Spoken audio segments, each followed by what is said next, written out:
Hey there. Welcome to Spiritual Unraveling with Ashley and Nate, a podcast about the sometimes messy process of spiritual awakening. We invite you to listen in as we discuss spiritual topics and themes showing up in our personal lives and out in the broader world. We promise to always bring our grounded and lived experiences to the exploration of these topics. We know that the process of awakening can sometimes be lonely and even scary. It is our intention to remind you that you're not going through this alone and that we're all in this together. Thanks for tuning in and enjoy the episode. Hi, everyone. Today we're going to be talking about an important byproduct of awakening that's really important for the time that we're in right now, which is really starting to let go of duality, letting go of judgment, and really starting to see and take in other people's perspectives from a place of deeper understanding. So as we're unpacking our own lens, our own filters, our own beliefs that we've been carrying around unconsciously, and we start to really make room and acceptance and forgiveness and compassion for the ways that we've been operating in the world, maybe unconsciously. When you move through that enough, you sort of automatically can make room, or maybe with some conscious practice, make room for other people's perspectives. Really understanding that we're all coming to the table from our life experience, our own unique life experience. And we have such a tendency in today's world to go straight for judgment. This person's right, this person's wrong, good and bad, and there's a lot of fear. So I've noticed this in myself, that I have a lot more curiosity on board now for what's happening with other people and less judgment. And I'm still teasing those, judgment is so deep in our culture and so deep inside of us that it's sort of a lifelong journey to sort of move through judgment, because we really were conditioned to see things through that lens. But when you really start to unpack it, there's just a lot more curiosity. I mean, yes, compassion and room and acceptance, but curiosity to me is that first thing. What's happening here? Rather than just going straight for fitting whatever is happening in the world into a story of good and bad. So yeah, that's kind of just what we were chewing on before we got on today. What do you think? Yeah, what a timely topic. It seems very up and present in the broader world, whether or not it's showing up in your personal life. I definitely feel it in the public sphere. And I love that idea that curiosity is the gateway to broadening our horizons and opening up to different points of view. And I think it's okay if judgment shows up first, because judgment is a part of your lizard brain that's trying to keep you safe. And nobody likes to think that they operate with stereotypes, but we do. I mean, we know this from psychology that the brain has to use stereotypes to categorize the vast amounts of information that are coming in from your perceptions. But the reason that we've got a frontal lobe is that we can then override those stereotypes and give ourselves some compassion and space and say, okay, that's the knee jerk. That's kind of what I've been indoctrinated to think, but let's take a moment and actually be curious. And so we don't have to be perfect at this. I guess that's what I'm leading with here. This is a process that involves compassion and patience for yourself initially, and then curiosity, which may lead to compassion and openness towards other people. Because right now, I think what's happening is that fear is causing a lot of people to fall into tribalism and to fall into camps. And I think that when you fall into those really broad categories, you can very easily lose the sense of the frame that you're in. So it's very easy when you jump into your camp, whatever camp or tribe that is, whether it's Republican or Democrat or woo woo or materialist, whatever. There's camps for everything. When you get fully in the middle of that space, that energy, it takes a lot of self awareness and grace and presence to look at the walls you have just put yourself in, to realize you are in a construct, you're in a container. It has rules. Democrats have rules, Republicans have rules, right? This is part of the problem. And when we look at it in this way that's very polarized, we sometimes forget to question, what container am I in right now? And is this container actually helpful? Is it opening me up or is it closing me down? And just like very real example is if I'm at the grocery store and self check and I'm next to a dude wearing a MAGA hat, my knee jerk reaction is like, this guy's a bigot or whatever. I don't agree with him. But then take a moment and just look at that guy, look at that gentleman. And then I notice he's a veteran and he's got a whole host of life experiences that have led him down this path. And he's probably not thinking about his frame. And I just very easily fell into my judgmental frame of liberal, and that it completely misses the wholeness of a person. And really, I think what we're trying to talk about today is that when we lose the curiosity, when we don't see people as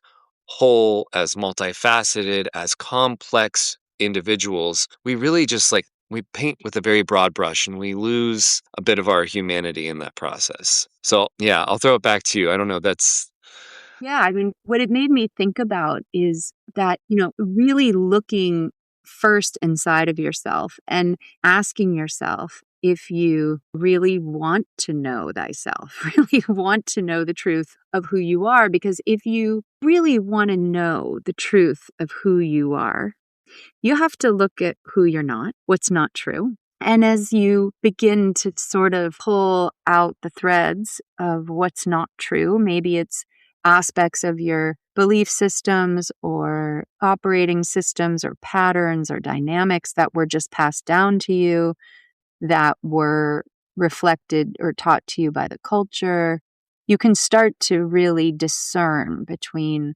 what's you and what's not you. Eventually, that leads you probably to the heart, probably to a pretty humble and vulnerable place. As we go through this process, we keep having podcasts about humility and vulnerability and all these things. So it's not about judging the judgmental mind. I'm really glad you always bring that piece in. I think it's so important. It's not about judging the judgmental mind or being perfect at any of this. It's actually what I started out by saying, which is it's a natural byproduct. I think it's a natural byproduct of actually unpacking who you really are. Because once you get there and you see, oh my gosh, I operate this way, I'm this or that. And really, I'm sure we've done a podcast about how everything is really a mirror. So whatever's triggering you is really probably about you. So the people that trigger you the most are just unaccepted aspects of yourself, places where you're still rejecting aspects of yourself. Because even if you don't agree with somebody, you can sort of accept who they are. You can accept that they came, like you were, like the example you were giving, that they came to their reality, honestly, through their life experience. There's a level of acceptance. And once you hit acceptance, then the story changes. Because if I'm just sitting in judgment of somebody else, I'm probably not going to listen. I'm probably not going to be open. I'm probably not going to learn or be able to, maybe accept the reason why this person is in my life or something like that. You know what I mean? There's so much going on all the time that we don't know, we might, through judgment, we might ignore. And so once I get to acceptance and then I can be in curiosity, now I'm open. Now I'm like, what's here? What can this person teach me? Maybe there's just something about landing in the heart and opening up your compassion for another person. And man, can you even imagine if we could somehow, magically open people's hearts and just get to a place of curiosity about each other? How different things would be. We can keep really connecting our own personal spiritual awakening journeys to the shift in the collective. I think that's just so important. I don't think that those two things could possibly be separated. And I think if they get separated, it might be bypassing or something because it's so obvious. It's more and more and more obvious how those two things are intertwined, right? My personal spiritual awakening process, healing, feeling more and more free, maybe more in alignment, maybe ours is going to absolutely change my world, but it's going to change the world. Those two things are not, they can't be separated. So I think we need to start really folding it all in together, not just as a nice byproduct, but as an active part of our practice. Yeah, I totally agree. I love what you said too around the accepting piece. And I think this is big. So I'm going to come back to it, which is there is a difference between acceptance and acknowledgement and agreement. So you can accept people as they are and acknowledge their position. And that doesn't mean that you necessarily agree with their position or their beliefs. And that, this works on multiple levels. This on a very 3D level, that's democracy.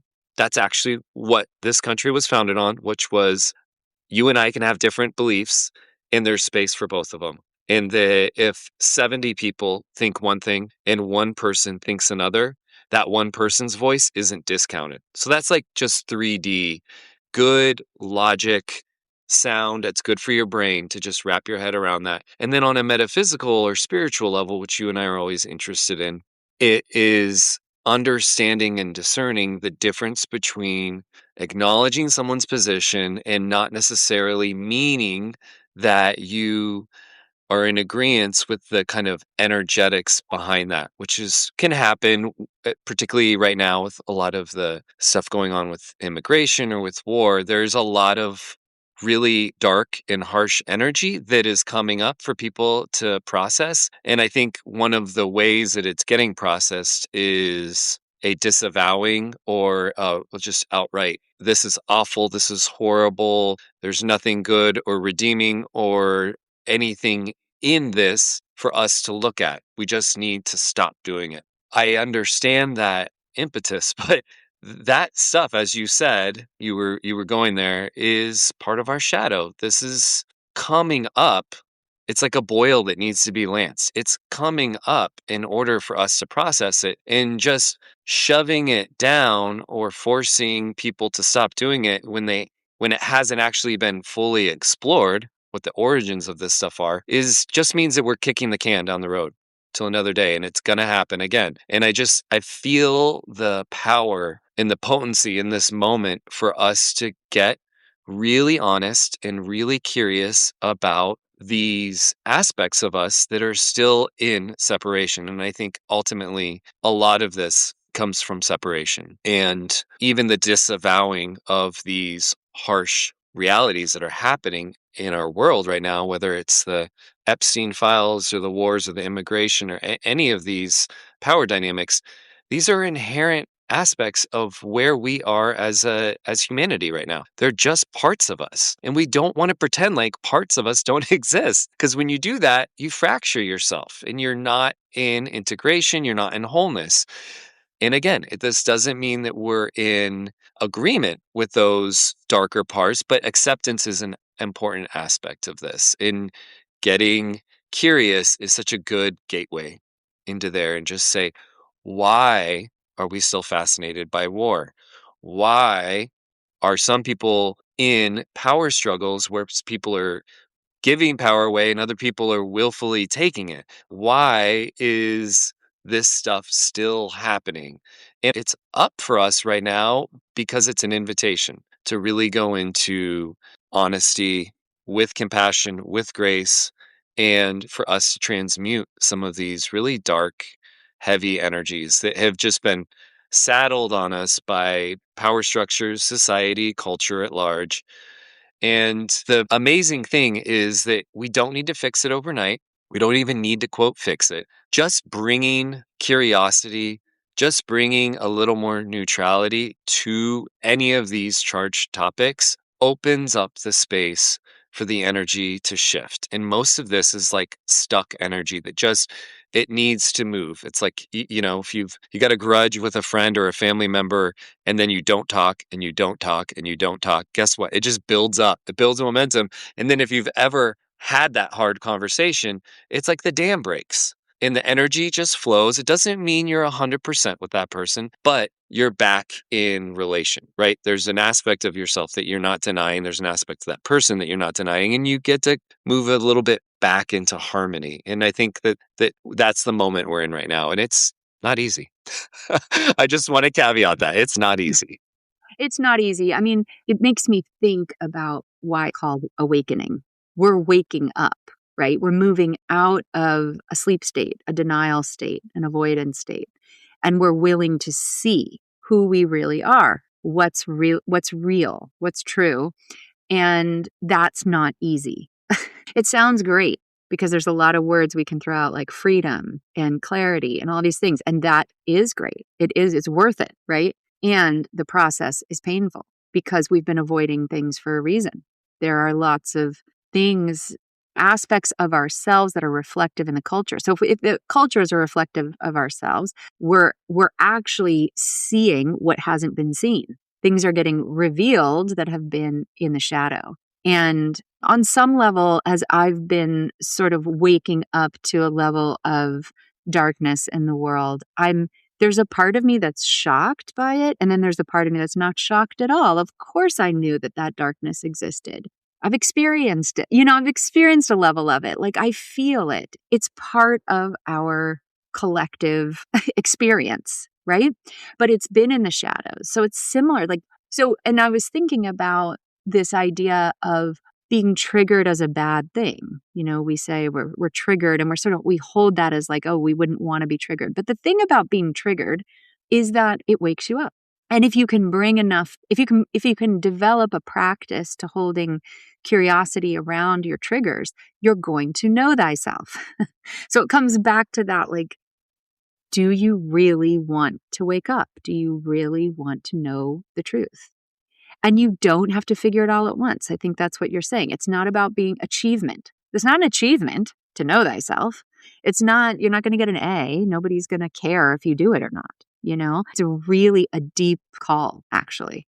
Like, I need to know the truth because the path is challenging and lonely and ultimately empowering. But I think right now, I hesitate to go into this because it's so triggering for people. But I actually had this thought lately that without Donald Trump, we might not be seeing all these things, and I won't go into any more details than that. But there's an aspect of his particular personality and his particular way that he's been operating in this power position that's really unlocking a lot of things for people. People are incredibly triggered both directions. And we can look at it through a negative lens, or we could look at it with curiosity. Whoa, there's a massive awakening happening. It's really hard to ignore. You'd really have to have your head in the sand to not see what's getting revealed. Yeah, absolutely. Yeah, I think we should go there. I'm ready. Oh, you're ready to go there? Oh, Well, well, yeah, one of the things that came up when you were talking about being triggered, and I feel like I want to just dig in a little bit there because it's an important process that is going on for a lot of people right now, and me included. I think it's important to understand what we mean by triggered and what is actually happening. So when you see something that gives you a strong emotional feeling and then you immediately try to control the way that feeling is moving through your body, you've been triggered. Because if you can just see the thing that is shocking or upsetting or, deeply disturbing, and then you allow yourself to be shocked, upset, angry, deeply disturbed, and then let it move through you, you move to what we were talking about curiosity, neutrality, even a little bit of acceptance in a much easier path because you're not denying those things. You're triggered for a reason. it's you're having an emotional response. That is actually your internal guidance system saying there's something in this world that I'm not in agreement with, and I'm having a visceral kind of response to it. But it is here, so I need to accept it. But it's important to let that feeling move through your body. And that word trigger, we use it a lot right now in the culture. But what I think it's missing is that kind of unpacking, which is like it's a denial of a feeling, or it's like an overwhelming of the system because your emotional response or your visceral response is so strong. But it's like you're shutting down half of the process. You need to let the feeling move through you, and it doesn't need to stay for a long time. It can move through you in 15 or 30 seconds. It's like it comes out, you're like, God damn, I'm so pissed off at this. I cannot believe this injustice, right? And then it becomes something that is a little more neutral. And then you can look at it and say, wow, there is stuff going on here that is hard to look at. And I had this similar response over the weekend. I had family members visiting, and there was discussion around Trump and Epstein files and all in the war and everything that's happening that is truly upsetting for most of us. And kind of the typical hand wringing and statements like the world is going to hell in a handbasket, right? This is kind of this, it's almost like a thought form that is very easy for us to kind of hold on to. And I'm very careful with my in-laws. I don't want to press anyone into uncomfortable places, but I just looked at them and I said, "Really? Is that actually what's going on? Because Epstein has been doing this stuff for over 20 years and we're just now finding out about it." I said, "So, let me ask you a question. What's more disturbing, that it was happening or that it was happening and you didn't know about it? Because what's happening right now is that we are becoming aware of how people have violated other people's sovereignty. And as you were saying around Trump, it'd be very interesting to have a conversation with people and say, hey, what would you think about a politician who came in and was really disruptive of the power dynamics and showed you all the ways in which our government has gotten out of balance and is not in integrity and can take our power, and that we have been asleep at the wheel as a democracy? Would you want that person to come in and show you where all of these imbalances are? Yeah, that's a scary proposition. And guess what? Regardless of where you are on the dial, for me, I look at it and I say, if you're on the left or the right, the system is broke, right? Like when what he has done is highlighted how broke the system is. And that is a harsh thing because now we have to attend to it. And we have not wanted to attend to it. And that's where that avoidance piece comes in. And it can feel really hard because it's asking us to, in the midst of a lot of exposure to power imbalances, to hold our center and to just be the witness. But that is really what the call is right now for most of us, is to be the witness, to see it, to actually let the feelings come up and move through us, and to find our center, and then to understand that the way out of this is to not give our power back away to somebody else. It's to find community, it's to disperse power out, and to have the relational aspect of human beings be the driving thing that moves us into the future, not power dynamics, not imbalances, not polarity. It's going to all start with that process of being the neutral witness, of being curious, of holding your center and saying, okay, we're lancing the boil. And right now, frankly, everyone's covered in a lot of pus and it's really gross, but we're going to get through it. Yeah, yeah, yeah, you said so many good things. Yeah, it just makes me think about, like, when you're highlighting, like, you have to feel the feelings, and then you brought in the power dynamics. It's hard. It's hard to see that you've given your power away.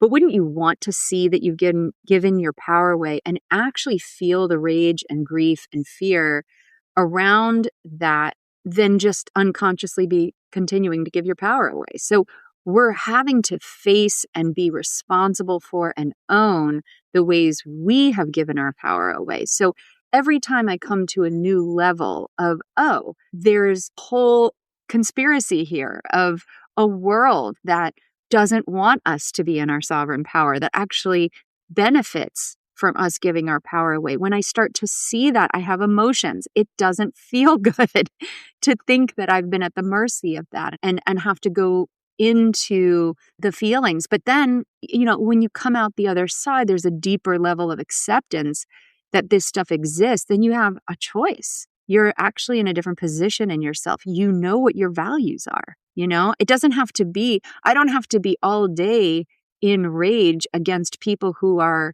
acting in ways that I think are probably evil, but I can know how I want to live. I could double down on how I want to be in the world, how I want to treat people, how I want to see people, the kind of community that I want to be in. And there's something really empowering about that I'm not waiting for somebody to go to jail so that I can feel okay. Nobody has to go to jail for me to feel okay. Would I like people to be? Would justice being served and things happen? I think we're heading in that direction. I hope we're heading in that direction because it does makes you feel a little bit like this world can be a little safer. But we have to do that. We have to free ourselves first so that things like that can happen. So I feel like this is a time where there is a tipping point of, are you going to take your power back? And I think you articulated it really well, that part of that is just the process of letting yourself feel what you haven't want to feel, and let the parts of you that have been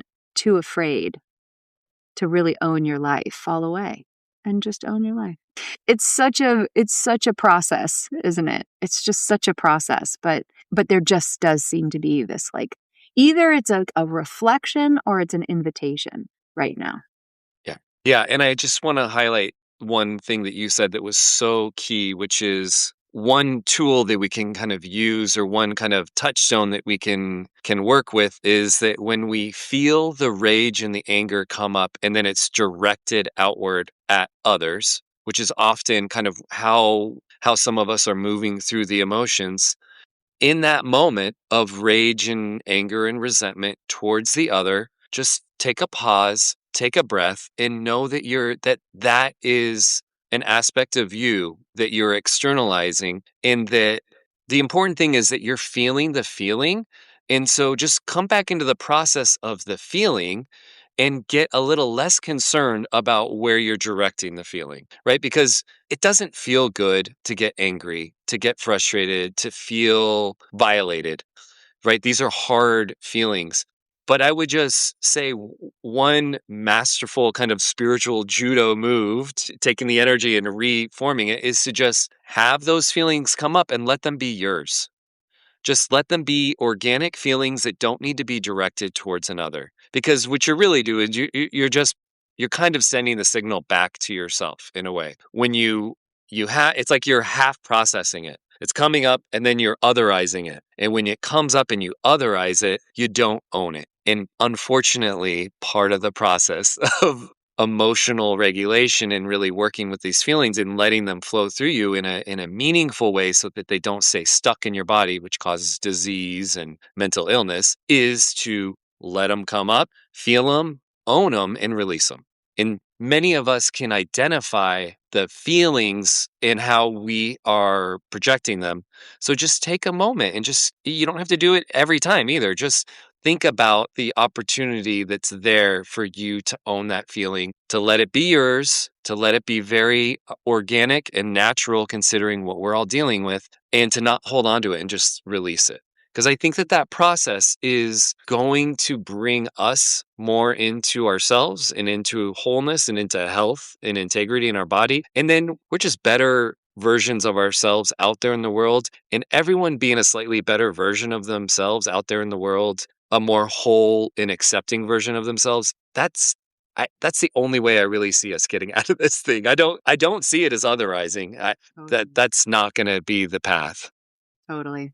And I want to say this because we did talk about this before we got on today, that if you're in this process right now, if this all makes sense to you, if you're committed to knowing yourself, if you're really interested in the truth, and you're walking through all these aspects and it's challenging and everything, find community. Like, Yeah. I have noticed lately that safe spaces where people can actually just be themselves in their messy, vulnerable process are just solid gold.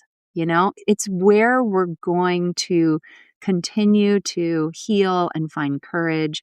So, I'm not saying not like everyone's in therapy. Every single person is in therapy. You're either a therapist, you're in therapy, or you're both. And therapy is so great because there's a safe space, there's a safe container. And I also think we can start really teasing out who is also on this journey. And can I have partners and friends on the journey? And can I create more community and more safe spaces where we can walk in friendship through this process? That's where we're at. We're really there. We have people know you're making choices all the time. People are making choices around this stuff every day because it's in our faces, Yeah. And so, yeah, I think community is more important than ever. And safety, creating, you can create it. You can create safe spaces. That's something that every person can do. And you would be so surprised to find out how many people are looking for that and wanting that. So that's my little plug for Sangha, for Yeah, I was just gonna say that there's so many different ways to get to find that community, whether it's a Zoom conversation with your friend like you and I do, and always makes me feel recharged when we get finished with these conversations. Like I'm really being seen and that I can share the trials and tribulations of spiritual awakening with somebody else. If you have a YouTuber or influencer that you really like, see if they have online communities. A lot of them do. Those are great places. And then, as you were saying, with safety being such a big part of this, and a good thing to find is like whether it's yoga class or a sangha or a place where you don't dig too deep and you're just sharing space with people, and you're sharing space with the intention of wholeness, of coming back into your center. And that that could be group meditation or some kind of movement practice, or you go on to meet up and do nature hikes or whatever. But yeah, really, I totally agree. And I think it doesn't need to be difficult, and also it doesn't need to be everything. It just like one or two good friends or good outlets can really ease the process. all All right, right. well, we did it. Thank you, everyone. Hey, everyone. We hope you enjoyed the show. If you have any questions or feedback for us, please send us an email at spiritualunraveling@gmail.com. If you'd like to learn more about what we're both up to, you can follow Ashley at www.mountainmeditationgroup.com. And you can find more about what I'm doing at spiritual-stewardship.com. We hope you have a great day.